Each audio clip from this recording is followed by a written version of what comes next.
What's up, everybody? We are live. My mic's a little hot, but we are live.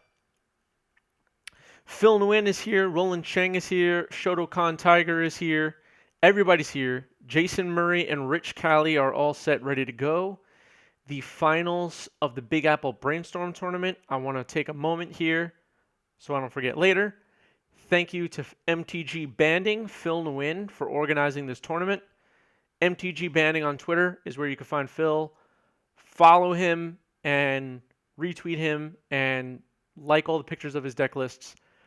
Awesome event to be a part of. I was KO'd in the top 4, I think, by David Thomas Howe. David Thomas Howe lost to Rich Cali, and now Rich Cali is playing the undefeated, hasn't dropped a game, Jason Murray. Phil Nguyen, thank you for the super chat. Lots of hype in the chat. Yes, you can find my game against Rich somewhere on this YouTube channel. What else do I need to mention? Yorion Death and Taxes versus Rug Delver is the matchup. Temur Delver. Rich's style of Temur Delver is more or less blue-red, or is it Delver? Splashing green for Oko and a couple of sideboard cards. There's no Hooting Mandrills or any of that crap in the main. Just plays like Blue-Red Delver. You got Pyromancers, the whole deal. The super chats are already coming in. I'm going to let the players know they can start. All right, you guys can start. Good luck. And we're off here. So Jason is on the play because he is the top seed, I guess, or the undefeated player. Force of Will, pitching Preordain on a turn 1 Vial. Let's tune into the players. I'm going to go Trap Delver Secret. Yep. And I'll pass. Trop Delver for Rich. Any predictions from chat here? Yorion Death and Taxes versus Rug Delver. Who are you putting your money on? Let me know. I think Play Plains and cast Spirit of Labyrinth. Sure. based on what Pass with 4. Jason's told me Delver. about this matchup, No flips. Yep. Death and Taxes is pretty favored here.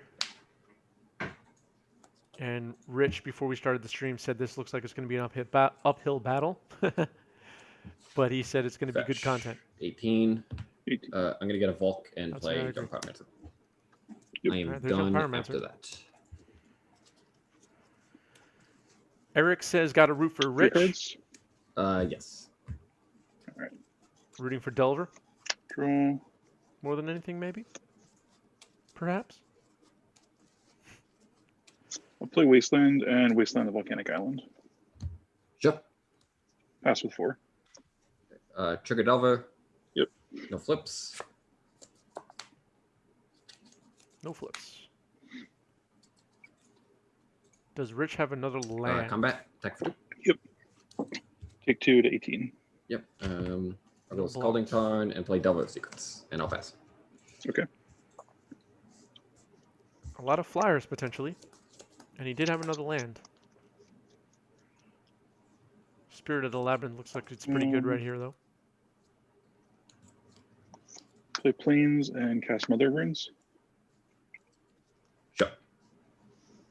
I'll pass with 3. Okay. Untap triggers. Yep. Reveal Force Negation. Okay. And then I'll fetch on upkeep. Yep. Yeah. So 17. Fetching here to get rid of this Force Negation, which is pretty useless in this matchup. Especially in this exact situation.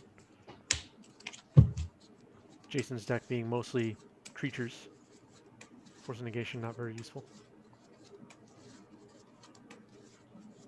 You can save it for a swords or draw. something like that, but Yep. just better off fetching on upkeep here. I'm going to Vapor Snag Spirit of Labyrinth. Wow. Make a token. I'll go to 50 or 17. Yep. Yep. I'll cast Plunder. Make another token. Yep.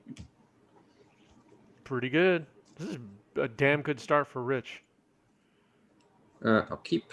Not a lot of exciting things I'll going play a on land for and combat. Jason. Attack for 8. Is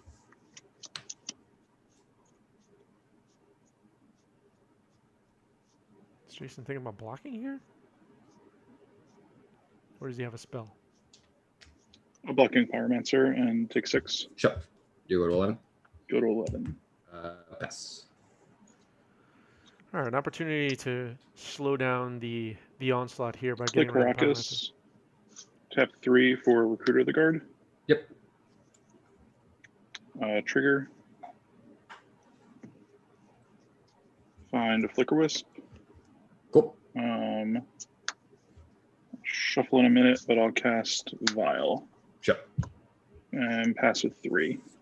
I'll fetch into turn. 16. So 16, 11, correct? 16 to 11, yep. Cool.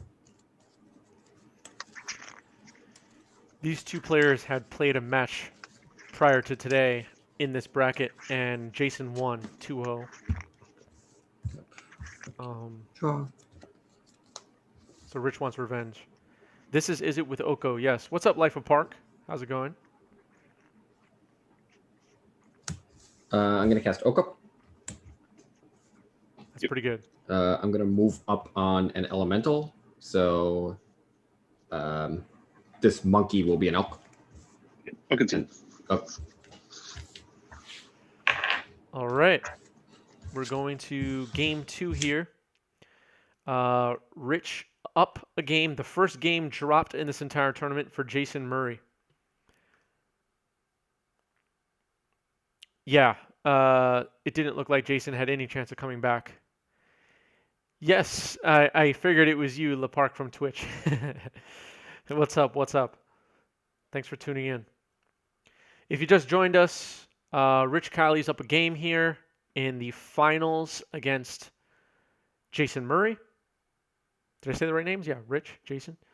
Big Apple Brainstorm Tournament. The winner gets an altered Brainstorm with the Statue of Liberty on it. Phil Nguyen was the organizer of this event. MTG Banding on Twitter is where you can find him. Got to cheer for Dally. Let's go for Cali. Let's go Delver, says Life of Park. And your favorite channel. Awesome to hear. Awesome to hear. Thank you. Thank you. Plugs. Tomorrow on Twitch. The other platform, the other channel. We have our 4-round competitive bracket happening. Make sure you're following our Twitch channel. 8 p.m. Eastern, same time as right now. We're playing a 4-round competitive bracket. Roland Chang, who's appearing in the chat here somewhere, is the Monarch of 90s MTG at the moment and is playing tomorrow. Phil Nguyen is playing tomorrow. Alan Yee is playing tomorrow. Tony Gervetto, one of our Twitch subs, is competing again, and one of our longest streak Twitch subs, I should add. And Gothmog, Catherine's partner, Gothmog, is competing, and we might see some poison counter to get dropped on people tomorrow. Phil Blackman says we need more Crab Tribal in Legacy. We need you to brew a deck with lots of crabs. Got to cheer for Roland and his Grixis Delver. Okay, we got a Roland Chang fan in the house, everybody, or a Delver fan, one of the two. Roland loves it.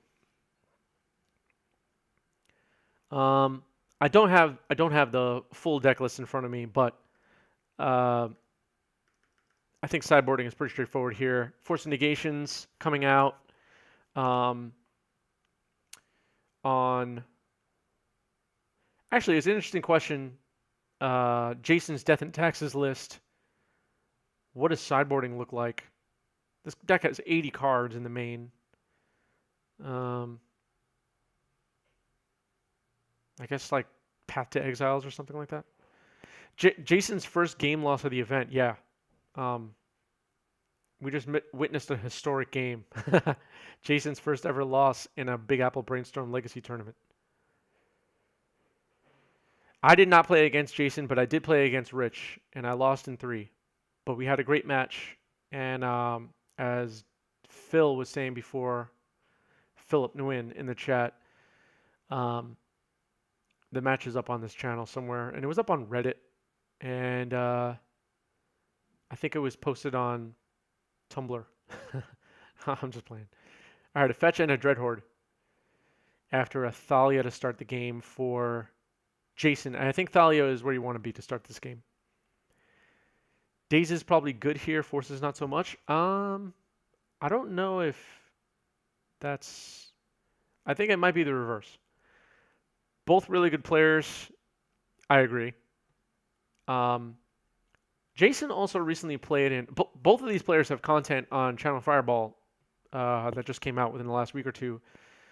Rich wrote a deck tech for this deck that he's playing right now. And Jason appeared in a video with Honorog, John Ryan Hamilton, who's XJ Cloud, and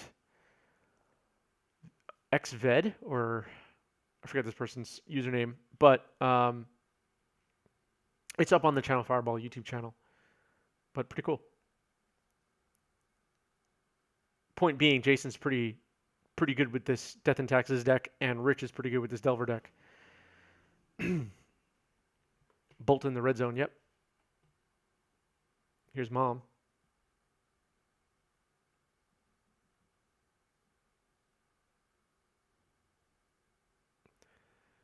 Life of Park likes the miracles too. Nice. Force of Will, pitching Force of Will on the second backup Thalia. Let's tune into players. So Forces stayed in. There's your answer on that.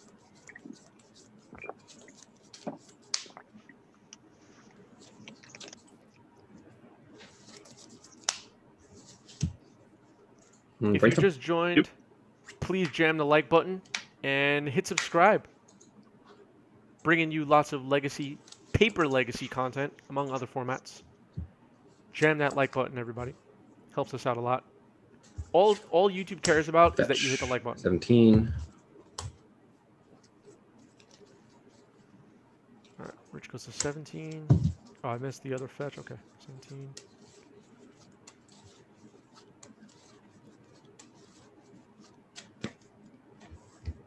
The Force of Will hitting the Thalia. I'm going to attack and cast Thalia Brainstorm. was pretty good.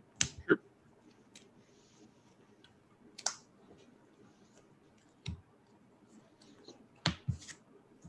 All right, put those two back. Damage, you go to 18. Yep. I'm going to Blazing Volley. Sure. Ouch. I'll cast Delver of Secrets, and I'm going to waste your point. Okay. And I'll pass. Ouch. Cards? I have 2. 2. All right. Ouch. Tap 2 and cast Charming Prince. That's fine. Yeah, it's fine. Trigger Scry 2. Cool. Jason needs Swords of Plowshares or a Path to Exile here, among other things. He's in some trouble. I'll top tap. Okay. I'll pass. I'll reveal a Braid. Okay. Draw.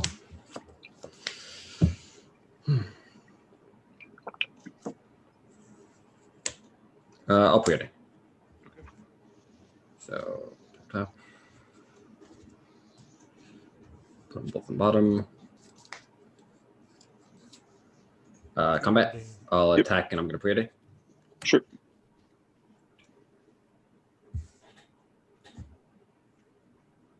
Delver of Secrets putting in work Bottom, tonight. top, and then drop. And Dreadhorde, obviously. And then move to block it. Block the Dreadhorde Arcanist and Charming Prince. Yep, Take 3, go to 15. Yep. I'll cast Delver of Secrets and I'll pass. Too many Delvers. Damn. Dang.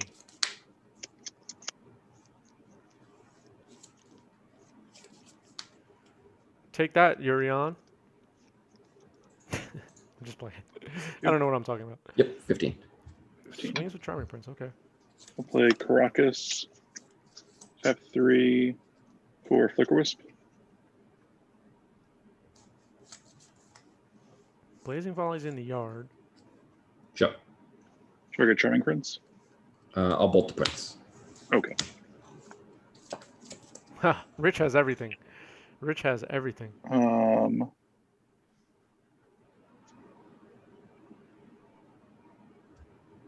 Yikes. Yeah, you got it. All right, GG's, man. GG's. GG's. Too many Delvers. Yeah, I'm pretty sure like that's my best route to victory. I just have to be aggressive, as aggressive as possible. Yeah, before we started, Rich, you were saying this looked like an uphill battle, and Jason, you had said previously on other streams that this Yorion Death and Taxes deck is pretty good against Delver. How did you guys sideboard? I'm curious. Yeah, I'll sort that out now. And Okay. to comment on that, yes, I do think this matchup's difficult. I think most Death and Taxes is usually a little tricky, especially with Spiteful Apparition in the mix now. And I think this variant of it is even more difficult because Yorion, like the games almost always come down to grinds.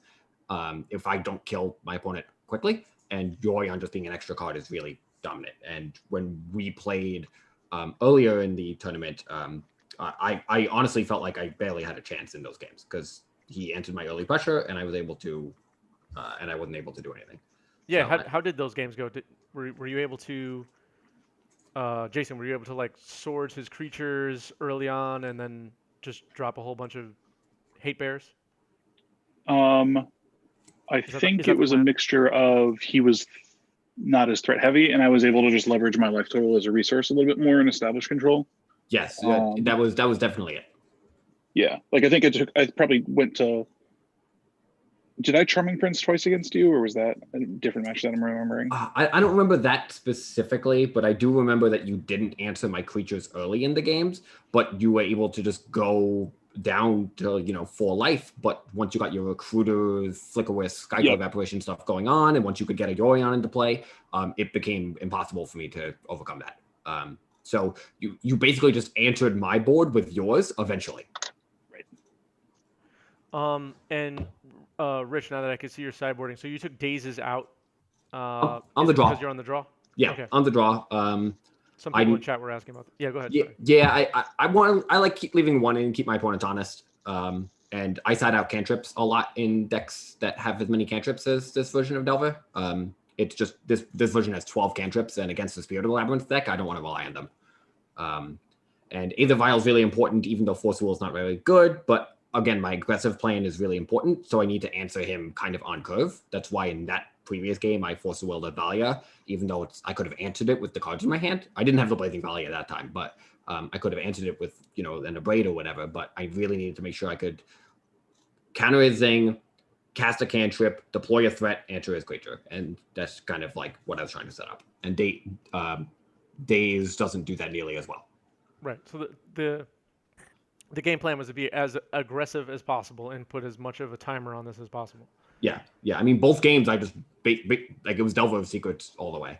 And that's what hypothetically in my mind when I'm like trying to conceptualize how to handle a Yorion version of the deck, it's to pressure the fact that they have like the ratio on Swords to Plowshares is worse. So, and this version also has basics, so if I get Path, it's not nearly as bad. So, like in my mind, I'm just like, okay, I need to get Delvers down early and hopefully convert that into an early win. Right.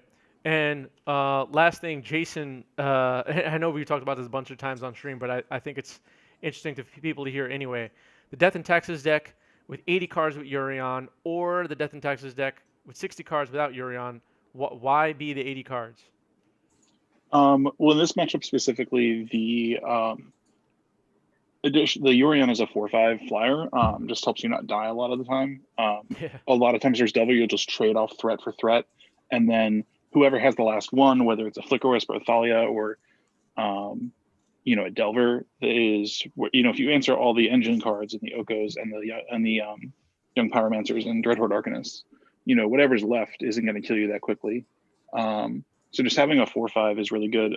Also, especially, Rich isn't playing it tonight, but Hooting Mandrill's traditionally out of the rug decks. Is a really big body to engage with in combat. But if you just put this 4/5 in the way, or just start attacking them in the air. Can really help close out games. I think if I knew I was going to play only Delver, you probably would be better served being on 60. Your density of 1 mana removal spells is higher with Yorion game 1, but it's lower post board. And against these new young Pyromancer variants, you don't really have as great of a sideboard. Normally you'd board in like 2 Rest in Peace instead of the Grafdigger's Cage to also fight off the Delve threats, but you can't really play. I don't really want to play a 2-mana card against an Arcanist if it doesn't answer anything else. So I think, just the draws Rich had were really hard to overcome. Yeah, it seems like it. Did you mulligan to 6 in game 1 or no? No, I kept 7. Okay, you kept 7. Okay. I really don't like mulliganing with Yorion. All your cards are good eventually. And I had maybe a sketchy. I had a questionable hand. I'll probably get ribbed about it. You had a Temur Vial though, which was good. Yeah, I had Temur Vial, but it did not have a 3rd land and had plenty of 2-drops, but didn't have a plow. So versus like a Delver, I'm not really sweating with that hand because I know I'll answer it eventually. The Arcanist backed up with multiple removal spells was really the disaster case. I just had to play the Spirit into the Thalia board and just pray that there wasn't a bolt and that he was rolling on a cantrip for a bolt. Yep. That's not a great spot to be in. So maybe that's an argument against not keeping that hand in the first place, but that play just I think is forced from my side. Right. Once I'm in that position. I mean, I think overall, I was really concerned about Delver when I first started working on the deck, and I was really surprised by how often the 8th card was relevant. You were saying that last time we played. The games just very frequently, if Death and Taxes is even remotely doing what it's supposed to do in the matchup, the 8th card is going to come up. And it's just, honestly, last time felt like I had to spend a lot of time thinking about what my approach is going to be to the matchup, because what I was doing last time just didn't work at all. I think, the average Delver draw is going to struggle against Yorion. I think I had above average Delver draw games in both of those. I had the Vapor Snag in game 1 backed up with Pyromancer and Delver Secrets, and game I had all the removal plus the Arcanist and Protection Void. So yeah. You had some good draws, Rich. All right, I'm gonna repeat some congratulations from chat. Congrats to Rich on winning the first event and receiving a custom altered Brainstorm from Phil Nguyen. Congrats on that. That's funny. I did legitimately. I did not know there was a prize. There is a prize. You're getting a custom altered Brainstorm. Oh, that's cool. Nice. You'll have to get in touch with Phil about that. Roland says, "Hell of a run, Jason." Yes, it was a hell of a run for Jason. When I saw that Jason didn't drop a game the entire time, I was like, I'm glad I didn't make the finals, and I'm glad Rich and David Tao knocked me out of this one. All right, we're going to wrap up here. Check out both of these players on Twitter, Learn to Love 66 and Jason K. Murray. They're both putting out some content. Jason recently did a video with Honor Rug and XJ Cloud. That was pretty cool. And it's very good. Check that out. Yeah, it's really good. Definitely check that one out. I like the format of the video and everything about it. And Rich is putting out deck guides on Channel Fireball. Make sure you check those out too. I've been reading them, and I'm a better player than I was a couple of weeks ago because of it. I got a good article coming up this week on Daves, if you're interested in casting the spell Daves. So. Ooh, all right, nice. you got to write a book about Daves next, like the Gush book. Honestly, it's possible. All right, everybody, we're gonna end here. See everybody tomorrow on Twitch.